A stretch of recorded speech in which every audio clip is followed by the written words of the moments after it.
नमस्कार, मी आशिष पाटील। आज आपण GS2 UPSCच्या मेन्समध्ये अप्रोच काय असला पाहिजे, बुक लिस्ट काय असली पाहिजे त्याच्याविषयी बघणार आहोत। लास्ट इयर मला GS मध्ये 74 किंवा 75 मार्क्स होते याच पेपरमध्ये, आणि यावर्षी मला 105 मार्क्स आहेत। तर यात सुद्धा मी पेपरमध्ये काही चेंजेस केले होते लिहिण्याच्या स्टाईलमध्ये। त्यात काही रेफरन्सेस वगैरे टाकलेले होते की ज्याने माझे मार्क्स वाढण्याची शक्यता आहे, ज्या गोष्टींमुळे वाढले असतील असं मला वाटतंय। त्या गोष्टी सुद्धा मी तुम्हाला या व्हिडिओच्या एंडला सांगेल। याच्यासाठी ethics integrity and aptitude by G Subbarao हे बुक होता। त्यात मला पर्सनली असं वाटतं की प्रत्येक पॉईंट, प्रत्येक व्हॅल्यू, त्यात अँगर किंवा निगेटिव्ह काहीतरी इमोशन्स असतील, फॉर एक्झाम्पल अँगर, तर ते सगळं कॉम्प्रिहेन्सिव्हली एक्सप्लेन केलेलं आहे। तो टॉपिक एक्सप्लेन करत असताना काही कोट्स, म्हणजे काही म्हणण्यापेक्षा भरपूर कोट्स दिलेले आहेत। त्या कोट्स देताना गांधीजींचं, दलाई लामांचं, बुद्धांचं, वेगवेगळ्या व्यक्तींच्या कोट्स सुद्धा दिलेल्या आहेत। तर ते सुद्धा मला आवडलं होतं। वेस्टर्न थिंकर्स, तर ते सुद्धा दिलेलं आहे। युटिलिटेरियनिझम, डिओन्टॉलॉजी, त्याविषयी सुद्धा कॉम्प्रिहेन्सिव्ह दिलेलं आहे। आणि मी दुसरं कुठलंही पुस्तक बघितलेलं नाही, त्यामुळे मी अदर बुक्सचं तुम्हाला रिव्ह्यू नाही देऊ शकत। तर ह्या पुस्तकात तुमचं बऱ्यापैकी सगळं कॉम्प्रिहेन्सिव्ह होऊन जातं। इव्हन करप्शनचे इश्यूज वगैरे कसे टॅकल करायचे, तर त्याच्याविषयी सुद्धा यात थोडंफार दिलेलं आहे। त्यामुळे हे पुस्तक मला कॉम्प्रिहेन्सिव्ह वाटलं आणि त्यातनं मी केलं। इथिक्सचा पेपरचा स्टडी करत असताना तुम्हाला जर वाटत असेल की 7-8 दिवसात अभ्यास होईल, तर पर्सनली मला असं वाटतं की 7 किंवा 8 दिवसात संपणारा हा विषय नाहीये। त्याच्यावर तुम्हाला कॉम्प्रिहेन्सिव्ह थोडंफार अभ्यास करावा लागेल, त्याची भरपूर स्टडी आणि प्रॅक्टिस करावं लागेल। कारण एक क्वेश्चन लिहायला तुम्हाला जवळपास तिकडे 6-6.5 मिनिटात एक क्वेश्चन लिहायचा असतो। तर तो वेळ भरपूर तुमच्याकडे कमी असतो। तेवढ्या वेळात तुमची थिंकिंग होणं, एक्झाम्पल्स आठवणं, ते त्यावेळेस लिहिणं जाणं, तुमच्या सेंटेन्सचं कन्स्ट्रक्शन प्रॉपर असणं, अँसरचं कन्स्ट्रक्शन, स्ट्रक्चर, फ्लो हा प्रॉपर असणं, आणि त्यात डायव्हर्सिटी मेंटेन होणं हे जरा अवघड असतं। तर आधीपासून इथिक्सची भरपूर प्रॅक्टिस केली तर हा पेपर असा आहे की ज्यात तुम्हाला भरपूर मार्क्स मिळू शकतात। इथिक्स, एसे आणि इंटरव्ह्यू या 3 गोष्टी अशा आहेत ज्या तुमच्या हातात खूप जास्त नाही नसू शकतात कदाचित, पण खूप कमी एफर्ट्समध्ये तुम्हाला खूप जास्त मार्क्स या तिघही गोष्टी देऊन जाऊ शकतात। जर तुम्ही चांगला एफर्ट्स दिले आणि थोडं तुमचं नशीब असलं तर या 2 गोष्टींमुळे तुम्हाला या 3 गोष्टींमध्ये खूप जास्त मार्क्स मिळू शकतात। पुढचं एक सोर्स आहे की लेक्सिकॉनचं बुक। तर ते लेक्सिकॉन बरेच लोक वापरत असतात, बट त्यात मी जनरली बघितलं होतं वरच्यावर, तर मला हे कळलं की त्यात एखादी टर्म आहे तिची जस्ट डेफिनेशन दिलेली, आता ती डेफिनेशन थोडीशी बुकिश होते। तुमची डेफिनेशन ही तुमच्या वर्ड्समध्ये असली पाहिजे, तशी असली तर ते आन्सर इफेक्टिव्ह वाटतं आणि मनातून आलेलं आहे असं आन्सर वाटतं। तर तसं सिंपल टर्म्समध्ये जरी एक्सप्लेन केलं तरी चालेल। आणि mrunal.org वर पुन्हा एकदा की इथिक्सचे लेक्चर दिलेले आहेत कॉम्प्रिहेन्सिव्हली, आणि त्यानंतर त्याच लेक्चरची एक PDF फॉर्मॅटमध्ये किंवा रिटर्न फॉर्मॅटमध्ये वेबसाईटवर सुद्धा लिहिलेलं आहे। तर तुम्ही ते जर वाचलं तर तुम्हाला प्रत्येक क्वालिटी विथ एक्झाम्पल कळून जाईल। असं इतर ठिकाणी किंवा बुकमध्ये, इव्हन सुब्बारावच्या बुकमध्ये सुद्धा तितकं वेल एक्सप्लेन नाही, किंवा थेरॉटिकल असल्यामुळे कळायला थोडा वेळ लागतो। बट ह्या मृणालवरचे तुम्ही सगळं वाचून घेतलं तर तुम्हाला कळेल, पण एक्झाम्पल पण सुचतील आणि त्याच्यावरून इन्स्पायर्ड इतर एक्झाम्पल सुद्धा तुम्ही वाचू शकता। आता यात पेपर लिहिताना अप्रोच काय असावा तुमचा, तर मेनली सगळ्यात पहिले इथिक्सची स्टडी करत असताना तुम्हाला सगळ्या वर्ड्सचे जे सिलेबसमध्ये मेन्शन आहेत आणि जे सिलेबसमध्ये मेन्शन नाही आहेत पण इम्पॉर्टंट आहेत अशा गोष्टींच्या डेफिनेशन माहिती पाहिजे। फॉर एक्झाम्पल इंटिग्रिटी काय आणि प्रोबिटी काय, डेफिनेशन आणि त्यांच्यातला डिफरन्स, प्रोबिटी आणि ऑनेस्टी डेफिनेशन आणि त्यांच्यातला डिफरन्स, इव्हन ट्रूथ काय याची सुद्धा डेफिनेशन आपल्याला नीट एक्सप्लेन नाही करता येत। हॅपीनेस तुमच्यासाठी काय, हॅपीनेसची डेफिनेशन युनिव्हर्सल नाही, प्रत्येकाची वेगळी असू शकते, पण तो अप्रोच, तो तुमच्या वर्ड मधलं डेफिनेशन ते जर टाकता आलं तर तुमचं आन्सर खूप जास्त इफेक्टिव्ह होईल। नंतर साधी गोष्ट आहे, सिंपथी काय, एम्पथी काय, कंपॅशन काय, त्या तिघांमध्ये डिफरन्स काय आहे आणि तो डिफरन्स कसा एक्सप्लेन करायचा त्याच्यासाठी एक एक्झाम्पल। आता हे एकतर बुकमध्ये मिळेल किंवा तुम्हाला mrunal.org वर मिळेल, किंवा काही टर्म्स कुठेच नाही मिळाल्या तर त्या टर्म्स नेटवर सर्च करायच्या, त्या भरपूर चांगल्या वेल एक्सप्लेन केलेल्या असतात नेटवर। तर ट्राय करा की तुमच्याकडे या प्रत्येक वर्डच्या तुमच्या ओन लँग्वेजमध्ये, स्वतःच्या लँग्वेजमध्ये, स्वतःच्या भाषेमध्ये चांगल्या पद्धतीने हे एक्सप्लेन केले गेलेले असतील सगळ्या टर्म्स। नंतर ह्याच टर्मचं तुम्हाला एक कंपायलेशन करायचं आहे। 10-15 पेजेसचं एक कंपायलेशन करा, ज्यावर तुम्ही हे सगळे कीवर्ड्स लिहिलेले असतील, ते सगळे कीवर्ड्स पाठ करण्याचा प्रयत्न करा, किंवा ॲटलिस्ट रिपीटेडली वाचण्याचा प्रयत्न करा। जर पाठ होत नसेल तर परत परत वाचलं आणि परत परत ट्राय करा की ज्यावेळेस तुम्ही उत्तर लिहिणार एखाद्या प्रश्नाचं, तर आन्सर लिहित असताना ते कीवर्ड्स तुमचे तुम्ही म्हणजे जबरदस्तीने ते त्या आन्सरमध्ये टाकले पाहिजे कीवर्ड्स, कारण तो पेपर या कीवर्ड्सवर चालणारा पेपर आहे। इथिक्सच्या पेपरमध्ये इथिक्सच्या गोष्टी, जिओग्राफीच्या याच्यात जिओग्राफीचे टेक्निकल वर्ड्स, तसं प्रत्येक सब्जेक्टचं असतं। जसं आता इथिक्सचं आपण बघतोय तर क्रायसिस ऑफ कन्सायन्स हा कदाचित सिलेबसमध्ये दिलेला नाही. व्हॉट इज कन्सायन्स, कन्सायन्स हा सिलेबसमध्ये, बट क्रायसिस ऑफ कन्सायन्स हा दिलेला नाही. तर ते काय असतं, त्याचं एक्सप्लेनेशन, त्याचं एक्झाम्पल, हे सगळं तुम्हाला माहिती असलं पाहिजे. अल्ट्रुइझम, फोर्टिट्यूड, प्रुडन्स, गोल्डन मीन काय होता, गोल्डन मीन कोणी दिला, मिडल पाथ काय होता, तर त्यांच्याविषयी बेसिक गोष्टी आणि त्याची तुमचं इंटरप्रिटेशन काय ह्या गोष्टीचं आणि त्याचं लाईफमध्ये ॲप्लिकेशन काय होऊ शकतं.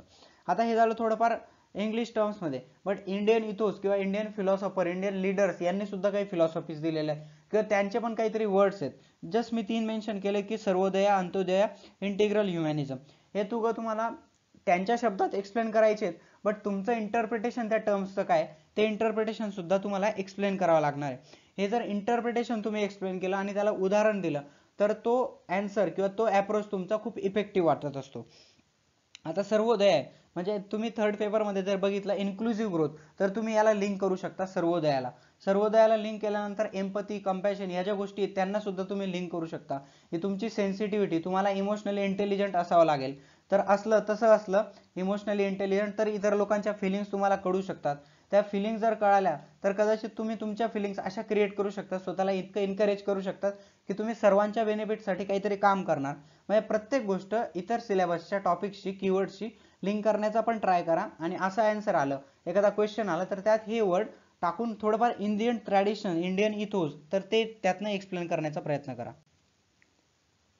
नंतर अजून एक मेन पॉईंट असतो की तुमच्या याच्यात आन्सरमध्ये ट्राय करा, इव्हन ट्राय नाही सांगणार की कंपल्सरीली प्रत्येक क्वेश्चनमध्ये एक तरी एक्झाम्पल असलं पाहिजे, मिनिमम 1 एक्झाम्पल. ते एक्झाम्पल तुमच्या आयुष्याचं असू शकतं.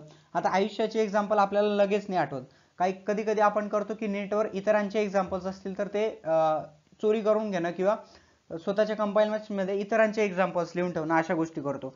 फॉर एक्झाम्पल ऑनेस्टी काय, असं जर कोणाला विचारलं, बऱ्याच लोकांचं एक्झाम्पल हेच असतं की मी हॉटेलमध्ये पैसे रिटर्न दिले होते, मला दुकानदाराने जास्त पैसे दिले, नंतर मला कळलं तर मी रिटर्न येऊन त्याला पैसे दिले, दिस इज ऑनेस्टी. बट ही ऑनेस्टी असली तरी हे एक्झाम्पल आता प्रत्येकाने टाकलंय, कारण कोणीतरी कुठून तरी कॉपी करतं. ते आधी सगळ्यात पहिले कोणाचं तरी इंडिव्हिज्युअलचं असेल. तर ट्राय करा की तुमच्या आयुष्यातले असे काहीतरी वेगळे एक्झाम्पल्स असतील.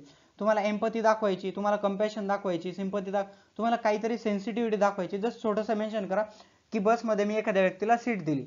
आता हे नका टाकू की मी जे एक्झाम्पल दिलं, असे तुमच्या लाईफमधले काहीतरी एक्झाम्पल्स असतील, तुमच्या व्हॅल्यूज इंडिकेट करणारे, ते एक्झाम्पल्स टाका. त्यात तुम्ही खरं कधी बोलले, इव्हन तुम्ही खोटं कधी बोलले, आणि खोटं बोलल्यानंतर पनिशमेंट झाली, म्हणजे त्यातनं तुमचं सोशलायझेशन कसं झालं आणि तुम्ही इथिकल पाथकडे जायला कसे एनकरेज केलं तुम्हाला सोसायटीने, फॅमिलीने, फ्रेंड्सने, त्याविषयी सुद्धा तुम्ही एक्झाम्पल्स टाकू शकता. बट एक्झाम्पल्स हे जस्ट एका छोट्याशा पॅराग्राफमध्ये एक्सप्लेन केलं गेलं पाहिजे. नंतर वेगळे लीडर्स असतील, आपले फ्रीडम फायटर्स असतील, त्यांच्याविषयी सुद्धा माहिती पाहिजे.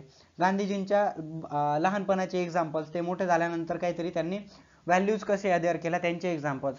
आता इथिक्समध्ये असं असतं की तुम्हाला एक्झाम्पल खूप सर्च करावं लागणं वगैरे अशी प्रोसेस नसते, तुम्हाला सगळं माहीत असतं, पण कोणतं एक्झाम्पल कधी वापरायचं हे आपल्याला कळत नाही. ती कॅपेबिलिटी डेव्हलप करणं हे इम्पॉर्टंट असतं. फॉर एक्झाम्पल गांधीजींनी चौरी चौराचा इन्सिडन्स झाल्यानंतर ती मुवमेंट पूर्ण थांबवून दिली, नॉन कॉपरेशन. तर त्यातनं काय दिसून येतं, गांधीजींची लिडरशिप क्वालिटी दिसून येते की तुमचे फॉलोअर्स तुम्हाला अपोज करत असतील किंवा त्यांना आवडणार नाही, तरी सुद्धा तो डिसिजन त्यावेळेस त्या व्यक्तीने घेऊन दाखवला. म्हणजे याचं काय, तर लिडरशिप क्वालिटीज कधी कधी दिसून येतात यातनं. नंतर इंटिग्रिटी दिसून येते. व्हॉट इज इंटिग्रिटी, की तुमच्या प्रिन्सिपल्सला तुम्हाला अधेर राहता यायला पाहिजे in the worst case scenario. फक्त तुमच्या नाही, इतरही असतील, त्याची डेफिनेशन कॉम्प्रिहेन्सिव्ह, बट यातनं गांधीजींची इंटिग्रिटी दिसून येते. तर असे इतर लोकांचे एक्झाम्पल्स असतील, तर ते इतर लोकांचे कुणाची एक्झाम्पल्स असू द्या, त्यांचं एक कंपायलेशन आणि ते मेन्शन करण्याचा प्रयत्न करायला पाहिजे.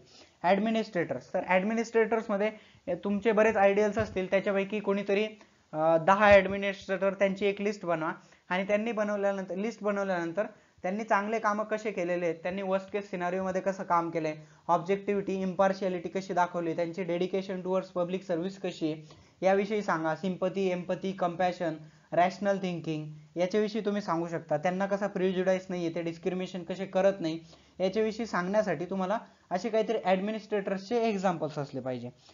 त्यानंतर फिलॉसॉफर्स किंवा एखादा सायंटिस्ट असेल तर त्याचे एक्झाम्पल. आता एक मेन पॉईंट असतो की एक्झाम्पल्समध्ये डायव्हर्सिटी असली पाहिजे. डायव्हर्सिटी म्हणजे काय, की माझ्या पहिल्या प्रश्नात मी लिहिलं की ड्युटी मला हिंदुइझमने शिकवली किंवा भगवद्गीता मला ड्युटी सांगते, कर्मण्येवाधिकार असते मा फलेषु कदाचन. पण पुढच्या क्वेश्चन मध्ये लिहिताना परत गीतेने जरी काहीतरी सांगितलेलं आहे तर मी भगवद्गीतेतलं न मेन्शन करता मी सांगेल की कुराण इक्वॅलिटी कसं सांगतं, ओबिडियन्स कसं सांगतं, फेथ कसं सांगतं, त्याविषयी मी टाकेल. तुम्हाला जर एम्पथी दाखवायची काहीतरी किंवा फिलिंग क्रिएट करायची असेल तर आता रमजान मध्ये रोजा असतो तर त्याचं पर्पज काय असतं की ती हंगरची फिलिंग यायला पाहिजे प्रत्येक व्यक्तीला. जोपर्यंत तुम्हाला हंगरची फिलिंग येत नाही तोपर्यंत तुम्ही सेन्सिटिव्ह नसणार आहे.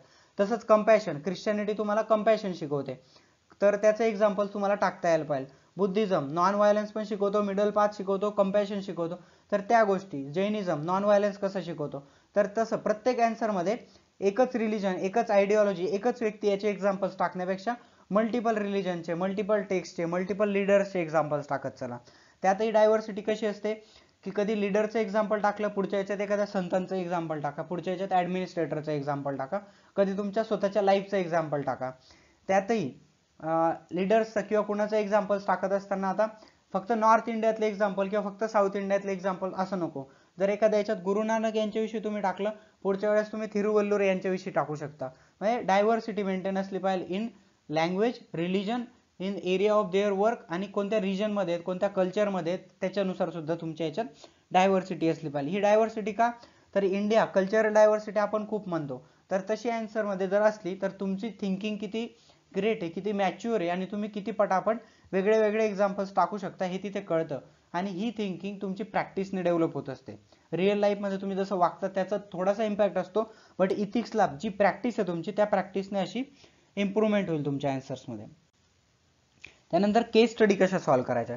केस स्टडीमध्ये तुम्हाला मेन्शन नाही किंवा नेसेसरी नाही की तुम्ही स्टेक होल्डर ॲनालिसिस करायला पाहिजे, बट तुम्ही जर स्टेक होल्डर ॲनालिसिस केलं, एखाद्या केसमध्ये 7-8 लोक जे इन्व्हॉल्ड आहेत, लोक, organisation, company, public authorities, media, NGO, self help group, कुणीही जरी इन्व्हॉल्व असेल त्या सगळ्यांविषयी मेन्शन करा की these are stakeholders in above केस.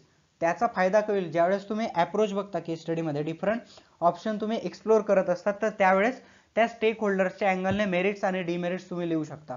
म्हणजे मेन्शन करणं नेसेसरी जरी नसलं तरी तुम्हाला पुढे आन्सरमध्ये एनरिच करण्यासाठी याचा हेल्प होत असतो. पुढे गेल्यानंतर तुम्हाला इथिकल डिलेमाज लिहावे लागतात. म्हणजे तुम्हाला कदाचित एखाद्या ठिकाणी नोकरी सोडावी लागत असेल तुमच्या कन्सायन्ससाठी, तर डिलेमा काय आहे तुमच्या समोर की तुम्हाला तुमची पॅरेंट्सच्या प्रती ड्युटी, वाईफ, फॅमिली, कोणाच्या प्रती तुमची ड्युटी आहे, तर ती फॅमिलीच्या प्रती तुमची ड्युटी वर्सेस कंपनीच्या प्रती तुमची ड्युटी, या दोघांमध्ये तुम्हाला कदाचित क्रायसिस होऊ शकतं किंवा तिथे तुम्हाला डिलेमा तयार होऊ शकतो. कधी तुमची प्रायव्हेट लाईफ असते, कधी प्रोफेशनल लाईफ असते, तर कोणत्या इथिक्सला व्हॅल्यू करायचं याच्यात तुमच्या समोर. Best example conflict of interest, तर कन्फ्लिक्ट ऑफ इंटरेस्ट मध्ये काय असतं असं तुम्हाला डिलेमा पहिले मेन्शन करता यायला पाहिजे. जर इथिकल डिलेमा नसला तर फक्त डिलेमा, म्हणजे एन्व्हायरमेंटल प्रोटेक्शन करायला पाहिजे की डेव्हलपमेंट करायला पाहिजे. आणि शेवटी फायनलला तुम्ही अशा याच्या डिलेमामध्ये काय सांगणार, मिडल पाथ, गोल्डन मीन. म्हणजे बुद्धांनी जे सांगितलं बॅलन्स कन्क्लुजन, तो अप्रोच आधीपासून सांगितलं, बस लाईफमध्ये तो अप्रोच असतो, इथिक्सच्या पेपरमध्ये तोच अप्रोच असतो. बॅलन्स अप्रोच असला पाहिजे, मिडल पाथ ॲडव्होकेट केली गेली पाहिजे. त्यानंतर पुढे जसं तुम्ही येणार, हे 2 पॅरेग्राफ झाल्यानंतर की तुम्हाला वेगळे वेगळे ऑप्शन एक्सप्लोर करायचे असतात, सिंपल असतात. पहिला ऑप्शन कदाचित हा असू शकतो की आय वोंट डू एनिथिंग और आय विल क्विट जॉब, हा तुमचा पहिला ऑप्शन असू शकतो. मग नंतर खाली मेन्शन करा मेरिट्स, खाली मेन्शन करा डिमेरिट्स. त्या मेरिट्समध्ये 1, 2, 3, डिमेरिट्समध्ये 1, 2, 3 किंवा तुम्हाला जितके वाटले तितके. आता मेरिट डिमेरिट लिहित असताना सुद्धा असं टाका की मी जर हे केलं नाही तर I will face crisis of conscience, I will not have integrity, असं काहीतरी. जर तुम्हाला डिमेरिट्स मध्ये टाकायचं असेल तर I will not be able to do my duty towards my parents, towards my family, असं काहीतरी. म्हणजे तुमची ड्युटी तुम्ही करू शकत नाहीये की तुम्ही क्रायसिस ऑफ कन्सायन्स फेस करताय, या अँगलने तुम्हाला लिहायचंय. आणि शेवटी सोल्युशन्स द्यायचं असतं तुम्हाला, तर सोल्युशन किंवा कोर्स ऑफ ऍक्शन द्यायचे असते, तर पॅरेग्राफच्या वरती मेन्शन करा की this is course of action. Course of action मध्ये वरती दिलेल्या सजेशन्सचं एक इंटिग्रेशन करू शकता, त्यातले चांगले पॉईंट्स घेऊ शकता आणि डिटेल्ड म्हणजे बेसिक स्टेप पासून तर फायनल स्टेप पर्यंत डिटेल तुम्हाला पूर्ण कोर्स ऑफ ऍक्शन सुचवायची असते. आता याच्यात अजून ऍडिशन काय, तर केस स्टडीज मध्ये तुम्ही एखादं गव्हर्नमेंटची स्कीम त्याच्याविषयी सुद्धा मेन्शन करू शकता, तुम्ही एखाद्याचं एक्झाम्पल सुद्धा टाकू शकता, त्यात काही तुम्हाला रेस्ट्रिक्शन्स नाहीयेत. त्यामुळे ट्राय करा की तुमचं हे सगळं काही मेन्शन केलं गेलेलं असेल. आणि असं केलं तर इथिक्समध्ये ॲटलिस्ट ॲव्हरेज मार्क्स तुम्हाला नक्कीच मिळतील. बस काय मेन इम्पॉर्टंट काय की प्रॅक्टिस, प्रॅक्टिस आणि प्रॅक्टिस. इथिक्सला प्रॅक्टिस असली, इथिक्सला थिंकिंग असली, वेगवेगळ्या गोष्टींची लिंकिंग असली आणि ॲनालिसिस असलं, जे काही तुम्ही वाचलंय ते वाचल्यानंतर त्याचं ॲनालिसिस आणि त्याला इथिकल अँगल बघितला तर लगेच तुम्हाला सॉल्व्ह करता येतं. न्यूजपेपर वाचला तुम्ही तर त्यात तुम्हाला एखाद दिवशी सरोगसीची न्यूज दिसली, तर सरोगसीची न्यूज दिसल्यानंतर तुम्हाला जस्ट त्याचे इथिकल अँगल कुठले, डायमेन्शन्स कुठले ते तुम्हाला लिंक करायचे असतात, त्याच्यावर विचार करायचा असतो. असे विचार करा आणि पेपरात आलेल्या गोष्टींना इथिकल अँगलने केल्यानंतर त्याचं कंपायलेशन, स्वतःच्या नोट्स इथिक्सच्या बनवणं खूप इम्पॉर्टंट आहे. तर ट्राय करा की तुमच्याकडे त्या असतील. GS 1 2 3 4 मध्ये तुम्हाला जे सांगितलं तसंच ट्राय करा. प्लस तुम्हाला थोडं एक्स्ट्रा सांगतो की UPSC काय असते, कमी गोष्टी खूप जास्त जागेवर वापरता येण्याचं अँगल, दॅट इज UPSC. म्हणजे एखादी स्कीम आहे, मी सांगितलं होतं की किरण नावाची एक स्कीम एसे मध्ये, तर ती किरण नावाची knowledge innovation research through advance nurturing ही स्कीम तुम्ही एसे मध्ये टाकू शकता. जेंडरशी रिलेटेड एसे असेल तिथे, वुमेन एम्पॉवरमेंटशी तिथे टाकू शकता, सायन्सशी रिलेटेड असेल तिथे टाकू शकता, मीडियाशी रिलेटेड असेल तिथे टाकू शकता. त्यानंतर पेपर 1 मध्ये तुम्ही आले की पेपर 1 मध्ये direct issues related to women वगैरे असं काहीतरी दिलेलं आहे, म्हणजे सोसायटीचा अँगल आहे, तिथे लगेच तुम्ही हे टाकू शकता या स्कीमचं एक्झाम्पल सबस्टॅन्शिएट करायला. पेपर 2 मध्ये टाकत असताना व्हल्नरेबल सेक्शन्सचा एक टॉपिक असेल तर त्याला तुम्ही लिंक करू शकता, role of civil society link करू शकता. पेपर 3 मध्ये सायन्स अँड टेक्नॉलॉजीचा एक पार्ट आहे तर तिथे तुम्ही लिंक करू शकता. पेपर 4 मध्ये जेंडर जस्टिस आहे तर जेंडर जस्टिसला ती स्कीम लिंक करू शकता. असे भरपूर एक्झाम्पल्स आहेत, पण ट्राय करा की प्रत्येक एक्झाम्पल प्रत्येक पेपरमध्ये टाकता येईल. That is UPSC in simple terms. हा ते अप्रोच तुम्ही फॉलो केला तर इतकंही जास्त कठीण नाही आहे. अभ्यास, डेडिकेशन खूप जास्त लागेल, पण असं केलं तर तुम्हाला नक्कीच या गोष्टींचा बेनिफिट होईल. आय होप की मी जे काही सांगितलंय त्याचा ॲटलिस्ट तुम्ही काहीतरी यूज करणार, त्याचं इम्प्लिमेंटेशन करणार आणि ते केलं तर तुम्हाला नक्कीच थोडंफार सक्सेस होण्यामध्ये एक हातभार नक्कीच लागेल अशी अपेक्षा करतो. धन्यवाद.